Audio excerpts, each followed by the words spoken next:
You're listening to Evolving Moons podcast with Jess and Katie.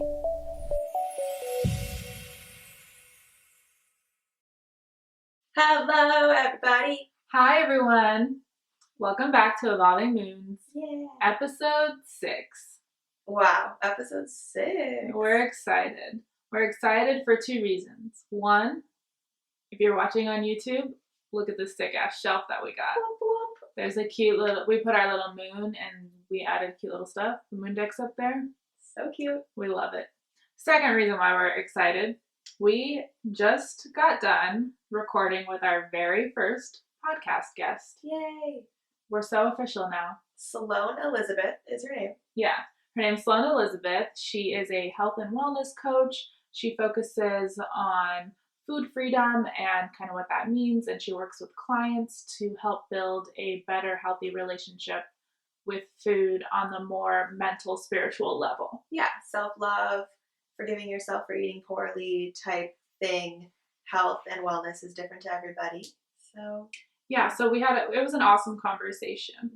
And before we kind of kick you off into that, we did a reading like we always do here at Evolving Moons.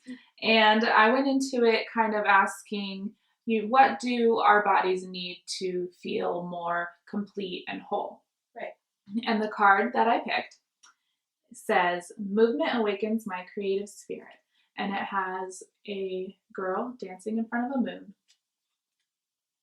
Cute. So cute. And this card basically entailed, and it explained how movement can act as a superfood for your emotional, mental, and physical well-being. And it also placed an emphasis on being more aware and present to what our bodies need, which I think ties great into the conversation that we had with Sloane. Totally. So we'll send you over that way. Yeah, we'll let you listen to it and then we'll come back. Hey ladies, how are you? We're great. How are you? Good, thanks. I'm so excited to chat. This is gonna be so fun. I know. So why don't we start with you just telling a little bit about yourself? Cool. Yeah. Well, thank you so much again for having me. I'm so excited for this chat. So my name is Sloane Elizabeth, and I'm an online holistic wellness coach focusing mainly on helping women really let go of diet culture and restrictions so that they can eat freely, eat with love and intuition, find that food freedom. And so I do that, and I help my clients and my audience by introducing them to nutrition and psychology and that science, and then meshing that with manifestation and the deeper subconscious healing and the spiritual energetic work that comes with healing. And so I use those, and really the combination is what allows my clients to fully let go of the restrictions, the guilt, the shame around food, and feeling like, you know, you have to control everything or count or measure so that they can eat freely, eat with love. Awesome. Right on. That sounds great. Can you define for the viewers and anybody that doesn't know what food freedom means to you? Totally. Yes. Thank you for asking that. So, food freedom is really quite simple, honestly. It's eating what you want without guilt or judgment or assumptions. So, that's why I think it's really important to tap into your intuition and to make the decisions about what you want to eat, how much, when, based on your higher self and your intuition. And so, if that means having salads, cool, and that's your freedom, amazing. If that means having paleo cookies or refined sugar-free desserts, amazing. But it also means not being scared of the Oreos and not being scared of the pizza and the French fries. And so really everything fits. There's no one way to have freedom. It's totally customized to your blueprint. So there's no rules, no diets, no restrictions, no plans. Even it's really just simply what works best for you on a mind, body, and spiritual level. I love that. Yeah, that sounded really nice. It is really nice. It sounds very unique to like each person. So probably each of your clients is totally different, which is really cool. It's very personalized. Totally. And what I will say is that there are patterns, that I see in clients when they first come to me. And a lot of times people feel like they're the only ones, or they apologize. They're like, sorry, this is like so much, or this is weird. And I know that I shouldn't do this, but I do. And nothing is weird. I've seen a lot, I've seen it all, and a lot of it is actually very common. So some of that might be the fact that girls feel like they are control freaks. They're like, I'm just a control freak. That's just who I am. And so I'm going to control my food. I'm going to control my exercise, my weight, and that's just who I am. And they think that that is their truth. And that's not actually who they are on like a deep soul level. So that's something that I see a lot. Also, I see this battle with like a sweet tooth. And that's something that I experienced also. I was like, oh, I have such a sweet tooth. I just can't control it. And it's so bad. And so helping people make that shift from fear and anger and self-judgment towards love and nourishment and acceptance is always so huge. But that's another one that I see. But you're so right that when you're actually in the freedom, when you're in the flow, when you're making those decisions, like I can't tell you what to eat. That's why I never give meal plans. That's why I rarely post measurements on my recipes, because I have no idea how hungry you are, what you're in the mood for. So it is completely unique and individualized. That's so special. Yeah, That's really nice. Can you tell us a little bit about how and why you got into this practice and working with other people on it? Absolutely. So I was always interested in health and wellness growing up. I am from Los Angeles. And so, my friends were doing juice cleanses in like 10th grade with their moms. And I was like, that sounds so difficult. Like, aren't you hungry? But I was exposed to it and I was curious, and I was always really fit and active. And I actually had a baking business in high school, like regular flour, sugar, butter. They were so decadent and so delicious. And I've always had a sweet tooth. And then I started realizing that, oh, people are like, especially girls, are kind of scared to eat as much dessert as I'm eating. Maybe this isn't a good idea. And then I felt like I was gaining weight. I felt like I was all of the sudden in a different body, really just because I went through puberty so late. And so all of a sudden I had curves when, as a ninth grader, I literally looked like a prepubescent boy. And so these shifts started happening, and I was really insecure all of a sudden. And I'm a very confident person. I've been doing performing arts since I was little, and I was not used to this upheaval of my confidence, and I was really confused. And so I was like, okay, I need to fix this. I need to control it. So I should probably not eat as many carbs. And I had my mother, love her. She would make our lunches, mine and my brother's, every day of high school. And so I asked her to start using rice cakes instead of bread, because I was like, can't have white flour anymore. And I just started coming up with all these rules that I saw on Pinterest or on Instagram. And I kind of concocted like the perfect rules to be healthy. And I tried to follow those rules. But of course, I would, quote, fall off track or mess up. And then that guilt was like the worst part, that I felt like I messed up.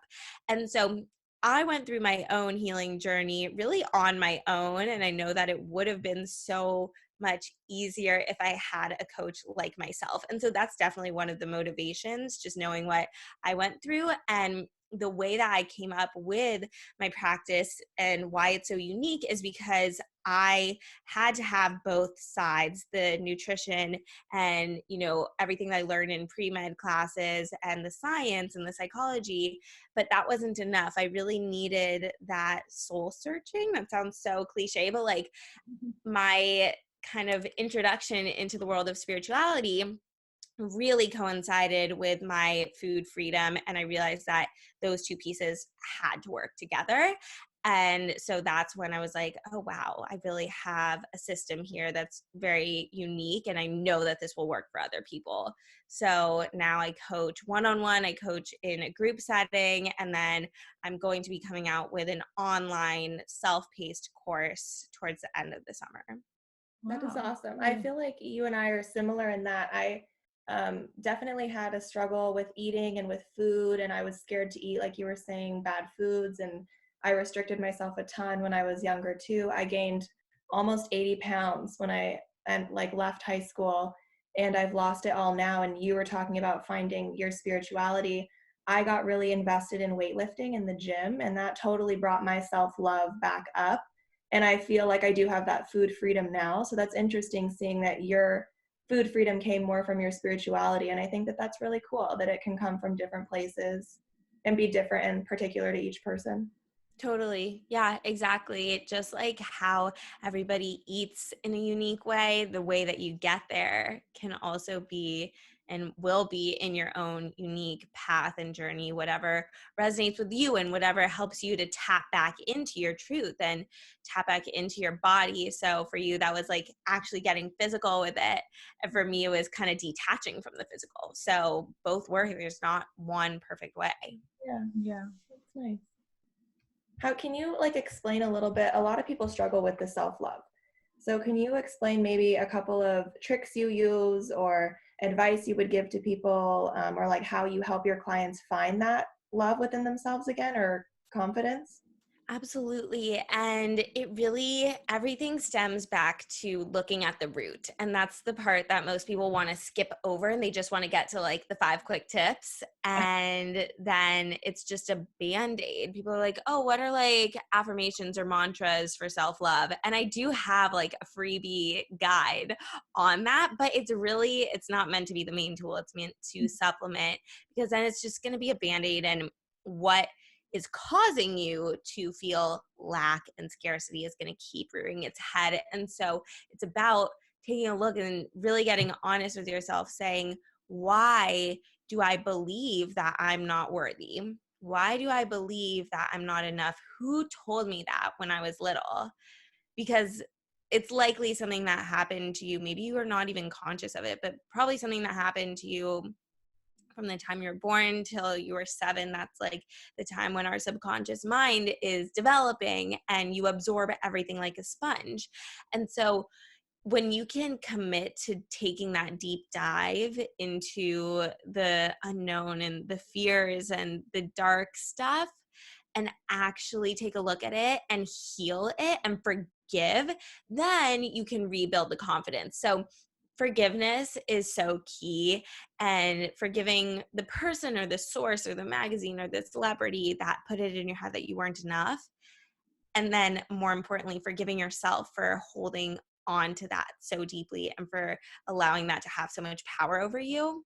And so I really think that the forgiveness piece is so huge and has to come first before you then, give yourself some mantras or affirmations, which are great as a cherry on top.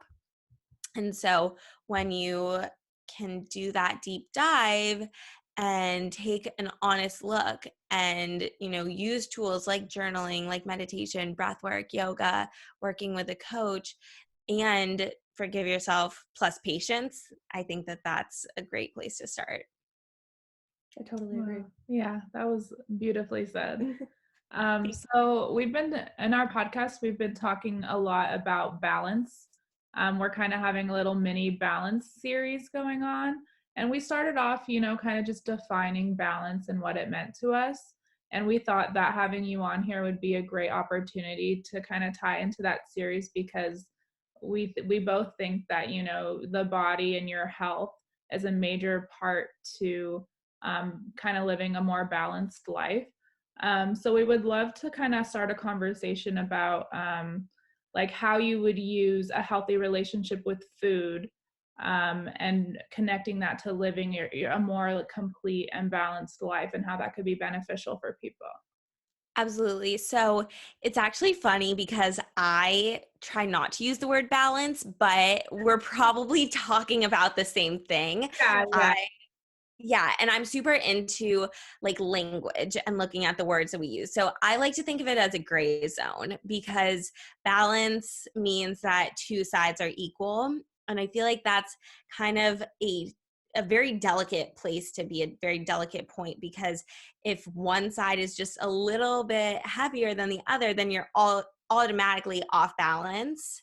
And so instead there's a little bit more fluidity, a little bit more give and take. So that's why I think of it as a gray zone, which again, I'm sure is exactly how you're defining it, or very similar.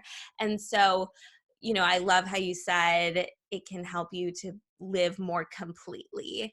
And I think that you hit the nail on the head there, because when you have a beautiful and flourishing relationship with your body, I mean, it affects everything in your life. That's why, like, in my coaching sessions, we talk about food. Yes, most of the time, maybe 60% of the time, but the other 40% is talking about life, because we are, souls on this earth, and we have just one body. And so this body is going to be with you forever. It is your vessel. And so when you have a healthy relationship with the physical part of you, but also the mental and the spiritual, then you're going to be able to move through life with more love, with more confidence, with more freedom. And so I really find that the freedom that you get from eating and moving with love and intuition, and then ultimately living with love and intuition, affects, oh my goodness, it affects everything: your relationships, your work, your outlook, your interests, your social life. So I definitely think that it's at the root of a lot of how we experience life. And, that has to do with the food, but it also has to do with your workouts or your movement, and just how you treat your entire body holistically. Totally. Yeah, we've talked about that a lot actually in our last couple of series. Our first one was just about balance in general. And then our second episode we've done was about relationships. And something that we mentioned in both of those that just got brought up here is that you really can't be whole as a human if you don't love yourself.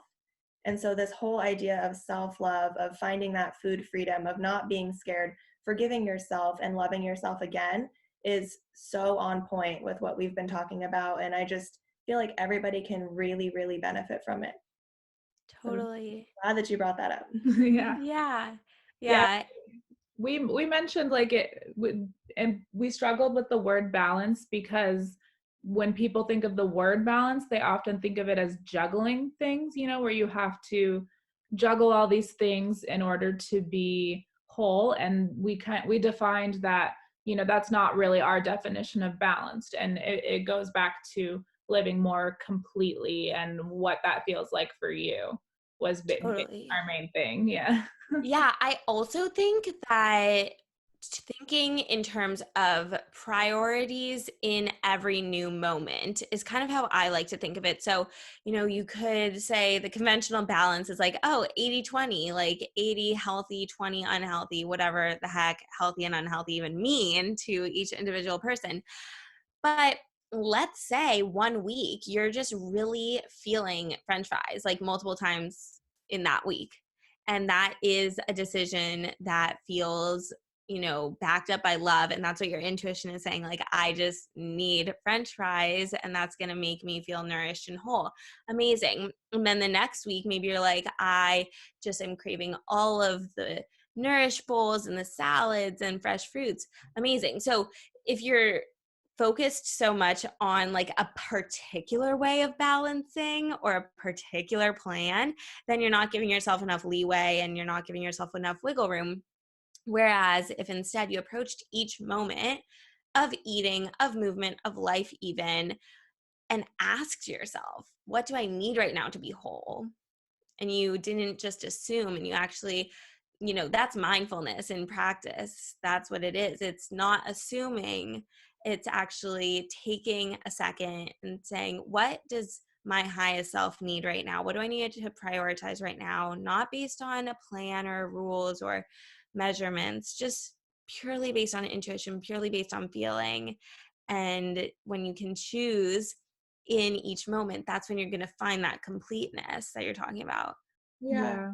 I think that we've talked a little bit about being present too in life, being present in moments. And that goes back to what you were saying with assessing each situation, because I do feel like with diets, at least I used to feel like a lot of times I'd have a weekend and we'd be going to like my lake house in Tahoe and having a big celebration. I'd be like, oh, I can't eat bad all of these days, but then I would be focusing on what I was eating and not enjoying time with my family or my friends or whoever was there. And I think that that really, really is so important, to do what is making you feel great in that moment and worry about the rest of it later. It's like, if you want to eat great, then the whole next week do that, but don't be like, oh, I'm gonna restrict myself and take aside time from my happiness to worry about my food. That's sad, that you don't want to be focusing on food when you could be focusing on life.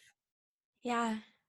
Yeah. And I think that getting that perspective is so crucial and so helpful when you can realize, kind of like snap out of it and be like, wait, what's actually important right now? Is, my exact macros and calories important, or is it fully enjoying this time with the people and with the environment and how I feel? Yeah. And that 9 times out of 10 is going to be way more important than your macros and your calories. Yeah, we agree. We also wanted to talk a little bit about our current situation and with the coronavirus. And we saw that you have a book out on recipes like geared towards college students. And I think that that's really cool, because during this time, just like college, it's probably really hard to make healthy substitutes, or like, also it would be very hard to go on this self-love journey during this time. So we were kind of wondering if you had clients that you're helping right now, and how that help right now is different than like a regular time's help. Totally. So I'm so proud of all of the clients that have started with me during quarantine, because there is so much collective fear, and that can be really harmful, but it can also be an opportunity. And so right now, I actually see a lot of people who are like slowing down, and there's not as many distractions, and they're spending a lot more time with themselves, and they're surprised by what they're noticing. And because we're not rushing around so much, and because routines have been thrown off, they're kind of stepping out of that autopilot and more into awareness and being like, whoa, I am not really happy with my relationship with food right now. I realize that there's a lot of negative self-talk going on, and I knew it was here, but I was kind of always able to distract myself just with the busyness of life. But now that I'm just stuck at home and stuck with myself, wow, like I really want to work on this. And so there are so many people that are taking this time as an opportunity to lay low and work on themselves, to take this as a really rejuvenating time. And so I have loved seeing that, because I wasn't really sure what was going to happen with just my business and my clients. And, sure, there are some people that are like, oh, now just is too overwhelming. And to that, I say, if you can work through some really hard stuff during a really hard time and come through it, you're going to be so much stronger on that other side. It's kind of like, if you're doing bicep curls just in air, okay, you're going to build some strength. But if you do bicep curls for a week in the pool with that added resistance, when you come out of the pool and when you come into, quote, normal life again, you're going to be so much stronger. And so I encourage people to, do the deep work now if it feels right. Of course, like, I would never want someone to feel like, oh, during quarantine, I have to come out a superhero, or I have to come out a better version of myself. That's just, adding to the expectations and the load that we carry on our shoulders. So it's more about, if you feel inspired to take some action right now and to do the deep healing work, then this is the opportunity. This is the time to do it.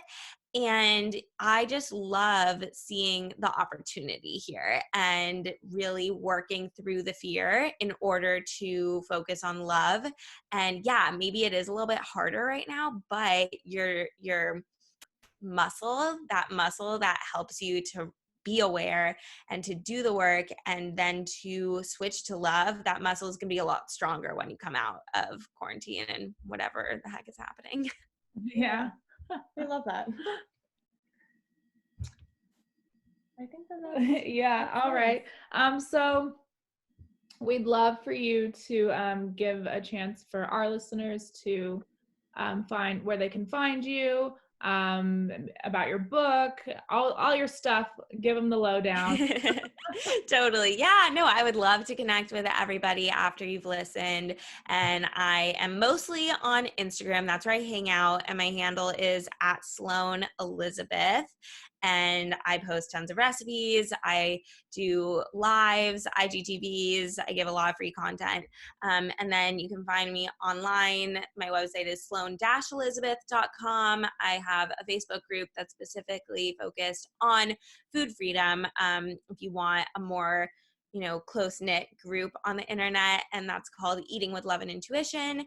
And my book is on Amazon. And so it includes over 20 dorm room recipes, which basically just means that there's no equipment required. So you could totally get it in quarantine and just really experiment with some of those really simple meals. And I also include chapters on different things that I experienced in college while I was trying to prioritize my wellness. So I talk about alcohol, I talk about studying, meditating, trips with new friends, all those things, working out, going to the gym as a freshman. Do you go alone? Do you try to find a new friend to go with?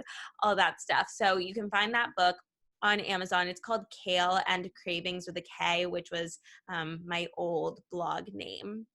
And so I think that's it. And on my website, I have a blog. I have a ton of free guides. If you want that free self-love affirmations list, then that will be on my website. And just come and say hi on Instagram. That's where I mostly hang out, and I love chatting with people in my DMs. That's where I hang out mostly. Awesome. Perfect. Yeah. We will be tagging all of those. Yeah, we'll definitely tag everything so people can find you.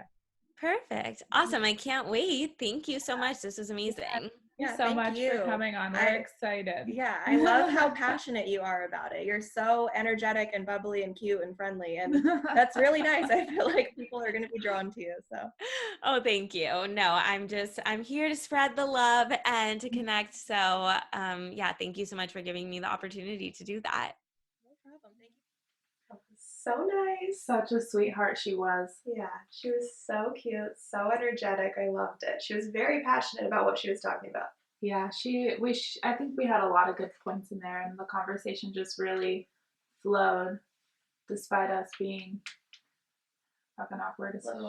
Yeah. It's fine. That was our first guest. I mean, it was our first we'll guest. get used to it. I know, we're excited, and I think that the conversation went really well. I think that we were able to tie it into both our podcast and also kind of present her in a great way. Yeah, also. I like that she got to speak a lot about what she was all about and share kind of her views, what her business is, how she started her business.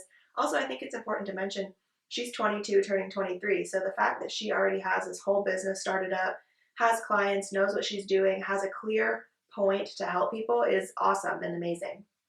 It's also just amazing to connect with females who are just on that level with us, on that spiritual level. Yeah, I love that. It's nice to, kind of start to build our community, because I think that's definitely a goal for us with this podcast. And so it's nice to kind of branch out and get new perspectives and be able to tie everything we want to in whatever messages we're trying to send, Totally. Yeah, so our card kind of talks about movement, and I think we took it kind of literally when we read the card. And I want to eventually have an episode, maybe it'll be our next episode, I don't know, on physical fitness, and that would correspond with this card very well with movement.